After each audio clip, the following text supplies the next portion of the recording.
नमस्कार, मैं कोनिका दास। मैं मौजूद हूँ ग्राम सवारपुर में, जहाँ मेरे साथ प्रधान के रूप में सुभाष तिवारी जी मौजूद है। जिनसे मैं जानना चाहूंगी कि अभी तक इन्होंने 4.5 साल में अपने ग्राम सभा में क्या क्या विकास कार्यों को अंजाम दिया और आने वाले 1 साल के लिए क्या रूपरेखा तैयार किया ताकि इस ग्राम सभा का एफर्ट हो सके। सुभाष जी, सबसे पहले तो आपका हमारे चैनल में बहुत बहुत स्वागत है। बहुत बहुत धन्यवाद आपका। आपके माध्यम से हम सब ये सब अवगत कराने का मौका मिला कि मैं 4.5 साल में क्या कार्य किया। Thank you so much. आपने अभी तक क्या क्या विकास कार्यों को अंजाम दिया और आपकी समस्याएं क्या आ रही है अपने कार्यकाल में? आपने जो जो समस्याओं का फेस किया वो सरकार तक पहुंचना बहुत जरूरी है। जी, मैं आपके माध्यम से अवगत कराना चाहता हूँ। ग्राम सभा में काफी कठिनाइयां आई। कुछ लोगों ने रास्ता को अवरोध किया, बनने नहीं दिया, नाली नहीं बनने दिया, और ग्राम सभा की जमीनों पर काफी कब्जा लोगों का है जो बंजर है, नवीन पड़ती है। हमारी ग्राम सभा में कम से कम 281 एकड़ बंजर है, जो कि मेरे पास इसका रिपोर्ट भी है और जन सूचना से मैंने इसकी रिपोर्ट निकाली है। ये आपके सामने मैं ये अवगत कराना चाहता हूँ। ये जिस पर भू माफिया काफी कब्जा है। मैं अपने यहाँ बारात घर की व्यवस्था नहीं बना सकता, न एक फील्ड की व्यवस्था, मैदान जो कहते हैं, और दूसरा ये आपका जैसे बारात घर हुआ, फील्ड हुआ, और ये आंगनबाड़ी का है। तो ये सब समस्या है कि जमीन मुझे उपलब्ध नहीं हो पाती। ये जो है, ये वीडियो से कहना चाहूंगी, जूम करके देखा है, ये क्या है? ये क्या है? ये मैंने 2007 में इसका जांच कराया था। उसके बाद इस पर रिपोर्ट लग गई 281 एकड़। कैमरे में दिखाते रहिए। हाँ, सरकार तक आपकी बात। जन सूचना से ये रिपोर्ट है आपकी। ये 43 फाइलें चल रही हैं, एसओसी किया और डीडीसी किया, जिसमें भूमाफियों का ही साथ दिया, सारा एक्शन हो रहा है। इसकी कायदे से जांच एकदम हो जाए, निष्पक्ष योगदान। देखिए ये रिकॉर्ड है, 281 एकड़। देखिए 281 एकड़, ये प्रूफ है। ये जन सूचना से रिपोर्ट करने वाले अभी तक इस पर कार्रवाई चल रही है। इसको अभी 40 साल से मुकदमा चल रहा है, 40-45 साल हो गया। मैं इसका निष्कर्ष अभी तक नहीं हुआ, और गाँव के खिलाफ 2005 में गाँव के पक्ष में हुआ। ये आयुक्त और डीएम के जांच के बाद ये रिपोर्ट लगी। अच्छा प्रधान जी, ये वीडियो से कहना चाहूंगी कि आप ये सारी चीजों को अच्छे से दिखाएं ताकि सरकार तक और ग्राम सभा के लोगों तक और जो भूमाफिया जो अपना मन बढ़ा के काम कर रहे हैं, सोच रहे उन पर कोई एक्शन नहीं होगा, तो अभी तक हम नहीं थे इसलिए एक्शन नहीं हुआ, अब हम आए हैं तो क्या क्या हो सकता है, उनको ये डर सताना चाहिए। अब ये जो क्या है, ये क्या है? ये लेखपाल की रिपोर्ट है जी। ये लेखपाल की रिपोर्ट जो नाली में बनवाना चाहता हूँ, तो रिपोर्ट लेखपाल में लिखा है कि ये पुलिस प्रशासन द्वारा कराया जा सकता है, जो कि लेखपाल की रिपोर्ट उसने ये दर्शा भी दिया कि हर नाली निकल सकती है। उसने ये रिपोर्ट दर्शा भी दिया। जो नाली की पोजीशन है, वहाँ क्या बीमारियों का घर पड़ा हुआ है, ये आपको फोटो भी दिखा दे रहे हैं वहाँ की। ये जस्ट ये पोजीशन है वहाँ नाली की। ये नाली की पोजीशन अभी भी वहाँ 3-4 घरों की नाली रुकी है। खाली ईगो बना के रुका गया कि हमारे दरवाजे से ना जाए, और उनका भी पानी निकल रहा किसी न किसी दरवाजे से, और रास्ता भी नहीं बनने दे रहे हैं। ये 3-4 लोग हैं जो इस काम को डिस्टर्ब कर रहे हैं। नाम क्या है? नाम आप बता सकते हैं? नाम मैं अवगत नहीं करा सकता हूँ, तो मौके पर जैसा भी होगा उस चीज को, चूंकि क्या है कि लोग मारने और धमकी देते हैं मारने का, और पुलिस प्रशासन को कोई सहयोग नहीं है, राजस्व विभाग का कोई, तहसील से कोई सहयोग नहीं है। इसके लिए क्या आपने कभी ऐसे भूमाफिया पे आपने FIR नहीं किया?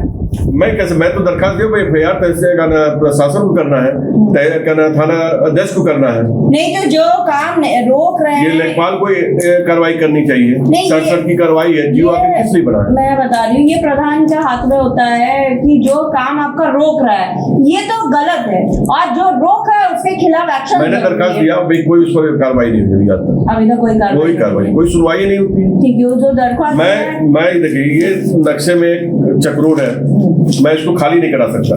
मैं प्रधान हूँ तो इसकी बात का प्रधान हूँ, जो मैं सरकारी संपत्ति को न खाली करा सकता। तो एक भी चक्रोट नहीं खाली, अभी तक ये 4 साल से मैं लगा हूँ, आज ये बन नहीं पाया। आज भी लेखपाल कहता आप करा देंगे, कब करा देंगे, यही तक डालता है अभी तक।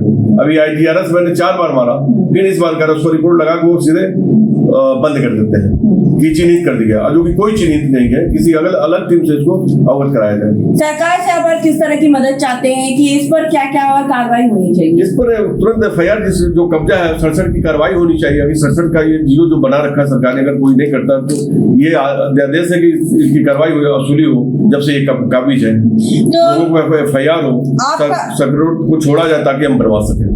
आपका कोई सपना जो रह गया है और ग्राम सभा के लिए आप करना चाहते हैं? हाँ, सपना तो बहुत रह गया, अधूरा रह गया, जो ये भूमाफियाओं के चक्कर में नहीं कर पाया। कुछ जो माफिया हैं कि काम करने में अवरोध करते गए, हर चक्रोट पर कब्जा किया, भाई सरकारी चक्रोट खाली करने के लिए मारपीट पर उतारू गालू के लोग उतार हो जाते हैं, और नहीं धमकियां मिलती कि इसके आगे आओ तो उनको मरवा दिया जाएगा। तमाम मैंने दरखास्त कोई सुना, यहाँ से जिला तक किया, मैं रजिस्ट्री तक किया, मैंने इस पर सब जगह पर कोई इस पर सुनवाई नहीं, आज तक खाली नहीं, आज भी चक्रोट खाली नहीं है। और इस चक्रोट पर 5 कड़ी दीवार चलवा दी गई भूमाफिया पर, जो पूरा प्रशासन आया था, SDM दबाव डाल के 5 कड़ी रास्ता उन्होंने चलवा दिया, दीवार चलवा दिया रास्ते पर, मेन गांव का रास्ता हो, तो उसको अतिक्रमण को हटवाना बहुत आवश्यक है। नहीं तो उसके बगल में कन्या पाठशाला है, पंचायत भवन है, वो जमीन हमारी क्षति होगी, क्योंकि वो रोड हमारे कन्या पाठशाला की जमीन है। अब वो रोड पर पूरा कब्जा है 5-7 कड़ी। सरकार के 19 बिंदु पे आपने कितने काम किए, कितने अभी बाकी है? विद्यालयों का कार्य सचिवालय, मैंने आंगनबाड़ी का नया निर्माण कराया, कायाकल्प स्कूल का पूरा काम कराया, जो ब्लॉक में ऐसा स्कूल नहीं हुआ जिसमें मैंने कर रखा है, ना हो तो मौके पर आप जाके देख लीजिएगा। और 800-900 मीटर इंटरलॉकिंग मैंने किया, 800-900 मीटर खंजा किया, सबको दरवाजे सब मेन रोड किया, जो जहां बवाल था वहीं छूट पाया है, जो आज भी नहीं हो पाया वो हमें पीड़ा रही है, क्योंकि प्रशासन का साथ नहीं मिला। अगर प्रशासन का साथ मिला, आज मिले तो मैं कल भी करवा सकता हूँ।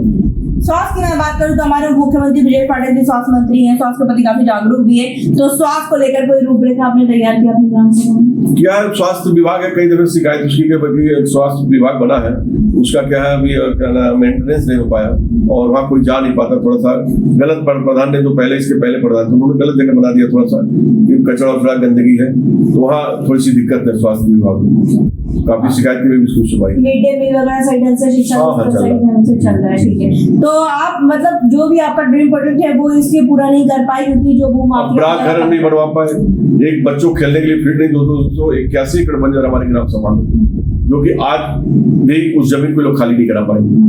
एक पोखरा है, सब लोग पोखरे पर भी काबिज है, अगर मैं उसको खाली कर तुम लोग हमेशा धमकी देते हैं। अच्छा, तो प्रशासन का मुझे समस्या मिली, आपने नो डाउट अच्छा काम किया, तभी हम आपके पास मौजूद भी है, निगम सबका काम करते भी नहीं है, लेकिन एक समस्या जल निकासी की है आपके ग्राम सभा में, प्रेजेंट टाइम में भी दिक्कत है। अभी जनता का ये कहना है कि यहाँ पे अभी भी निकासी नहीं हो पा रही है, तो इसका निवारण आप कब तक करवा देंगे? और ये निवारण प्रशासन साथ हो तो मैं कल करवा दूंगा, प्रशासन फोर्स चाहिए मुझे, मैं जाता हूँ, मुझे गाली और गुप्ते से मारने दौड़ाते तो कौन मार खाने जाएगा, और प्रशासन कोई सुनवाई नहीं होती। आज भी लोग धोबी घाट कब्जा है, पोखरा कब्जा है, बंजर कब्जा है, मतलब अधिकतर सब यहाँ पे भूमाफिया लोग कब्जा करके रखते हैं, ना नाली बनने देते हैं, ना कोई बारात घाट, शमशान घाट, आप कुछ भी नहीं बना सकते, कुछ भी नहीं कर सकते हैं, और प्रशासन मौन बनी, या प्रधान जाके जो मार खाए, या गाली गुप्ता सुने, या FIR खुद मेरे ऊपर खुद 107-16 कर दिया गया। मैं दरखास्त लेके जाता हूँ, सर ये प्रॉब्लम है, ये दिक्कत है, पुलिस विभाग मेरे ऊपर 107-16 कर देती, तो मैं किस बेस पर लेके जाऊँ? मैं 10 बार तो जमानत करा चुका, आगे एक 107-16 क्यों मेरे ऊपर किया जाता है? आगे एक चिन्ह लग गया ना मेरे पर, मुकदमा हो गया ना, तो मैं ऐसे गाँव की समस्या कैसे लेके जाऊँगा? जबकि आपकी बिजनेस बहुत अच्छे से चल रही थी, फिर भी अपने बिजनेस छोड़ के अपने ग्राम सभा के हित के लिए, जनता के हित में आप आए और जनता के हित में काम करने के लिए आगे बढ़े, उसके लिए आपको ये सिला दिया जा रहा है। जी, कोशिश मेरी यही थी, बाकी कुछ ऐसे 5-10 भूमाफिया हैं कि ईगो बना के खाली ये होता है, इनका काम करने मत दो इनके टाइम में, और इनको डिस्टर्ब करो। ईगो क्यों बना रहे? क्या वो भी चुनाव लड़ रहे हैं? चुनाव लड़े हैं लोग ना, हार गए हैं, और जनता ने बिना पैसे मुझे जिताया है, ये जनता का सहयोग है, वो उसी वे तो नया काम करने के लिए निस्वार्थ मैं काम करती हूँ। सबका साथ, सबका विकास, सबका कोई किसी का कोई कह नहीं सकता। आप एक दफे घूम के खुद देख लीजिएगा कि मेरे कार्यकाल में क्या हुआ, वो 15 साल में क्या हुआ, जो मैंने 5 साल में कर दिया वो 15-20 साल में कोई काम कर नहीं पाए। तो आप मेरे साथ प्रधान जी मौजूद थे, आपने सुना, इनकी आपत्ति भी सुनी। जब ग्राम सभा में प्रधान कोई काम करवाना चाहता है और भू माफिया द्वारा उसको रोका जाता है, तो नियम है कि प्रशासन इस पर सख्त से सख्त कार्रवाई करे। लेकिन जब हम इस ब्लॉक में अभी कुछ दिन पहले आपने देखा, एक विपक्षी ने, भूमाफिया ने एक प्रधान पर आतंक मचा के उनको मारा, लेकिन अभी तक उस पर भी कोई कार्रवाई नहीं हुई थी। जब हमारा रिव्यू और हमारा चैनल के माध्यम से सरकार तक बात पहुंची, प्रशासन तक बात पहुंची, तब जाके उस पर कार्रवाई होने स्टार्ट हुआ। तो ये कब तक गलत होगी, क्योंकि हर मीडिया हर जगह तक पहुंच नहीं पाएगी। और हम जब लोग इनका काम अच्छा था, हम आए तब इनकी आपत्ति सुने और इनकी बात सरकार और ग्राम सभा के लोगों और उन भू माफिया तक भी पहुंच रही है जो सोचते थे कि हम कुछ नहीं कर, हमारा कोई कुछ नहीं बिगाड़ पाएगा। लेकिन ये गलत है। जब आप प्रधान यहाँ का प्रशासक बना दिया गया, 1 साल इनको दे दिया गया है, प्रधान प्रशासक के रूप में काम कर रहे हैं और अब 1 साल इनके हाथों में है, तो इनको काम करने दिया जाए। और इनकी यही इच्छा है कि सरकार के 19 बिंदु पे ये काम किए हैं। जो भी इनका ड्रीम प्रोजेक्ट है वो रहा है, वो भी काम नहीं हो पा रहा है सिर्फ इसी वजह से क्योंकि भू माफिया कब्जा किए हैं, जिस पर सख्त से सख्त इन भू माफियाओं पर सरकार के ऊपर लगाम लगानी चाहिए। सरकार को इन पर लगाम इसलिए लगाना चाहिए क्योंकि ये सिर्फ एक प्रधान की बात नहीं है, पूरे उत्तर प्रदेश के हर प्रधान की बात है। क्योंकि अगर इस प्रधान के ऊपर ऐसा हो रहा है तो ऐसे लोगों को और दबंगई आएगी और ऐसे लोग और बढ़ चढ़कर काम ऐसे कब्जा करते रहेंगे जो ये प्रशासन की निष्क्रियता पर सवाल भी खड़े होते हैं। तो ऐसे दबंगों पर सख्त से सख्त कार्रवाई करें। और इनका मानना था कि ये जो जल निकासी की समस्या है उसको भी निवारण ये इसलिए नहीं कर पा रहे क्योंकि ये जब जाते हैं तो लोग मरने दौड़ उठते हैं और ये जान माल की भी धमकी इनको देते हैं। तो ये बहुत बड़ा, और ये कई बार गए जब थाने में तो इनकी सुनवाई नहीं हो पाई, उल्टा इन पर मुकदमा किया गया। तो ये मुकदमा किन कारणों से हुआ, ये भी एक सवालिया निशान हमारे प्रशासन पर पैदा करती है। हमारी योगी सरकार में बहुत ही सख्त कानून है, हमारी योगी सरकार में बहुत अच्छे काम किए जाते हैं, लेकिन ये कुछ चंद लोगों की वजह से सरकार बदनाम होती है, प्रशासन बदनाम होती है। लेकिन इस पर एक कानूनी कार्रवाई सख्त से सख्त करनी चाहिए। और प्रधान जी, आपकी बात सिर्फ सरकार तक नहीं पहुंच रही है, सरकार के साथ साथ प्रशासन पर भी पहुंच रही है जो आपकी बातों को अवहेलना किए हैं। तो इस पर आप जल्द से जल्द आपके यहाँ कार्रवाई होगी। जी, ये अगर बढ़िया प्रशासक रहे, डीएम और अधिकारी कायदे के रहे। अभी 2 डीएम थे, विजय पांड्या जी थे, जिनके बाद कोई शिकायत तुरंत एक्शन लेते थे। आज तो कोई एक्शन सुने, विजय किरण साहब थे, तुरंत एक्शन, कोई काम नहीं रह जाता। आज की डेट में अगर विजय किरण साहब रहे होते लेकिन नाली भी कोई बचती नहीं गाँव की। जो उनका प्रोजेक्ट और जो प्लान था, हम सभी प्रधानों का मीटिंग कराते थे, सबकी समस्या सुनते थे, सारे अधिकारियों को एक टेबल कर देते थे। आज की पोजीशन में यहाँ से डीएम तक भटका, मैं एसडीएम साहब को 4 बार मिल चुका हूँ, बाकी यहाँ पर तक कोई सुनवाई आज तक नहीं है। एक नाली मुझे बनाना है, उसके लिए मुझे मेरे पर मुकदमा किया गया। अब मेरे माल जाल का खतरा है, अगला मारने की धमकी भी दिया।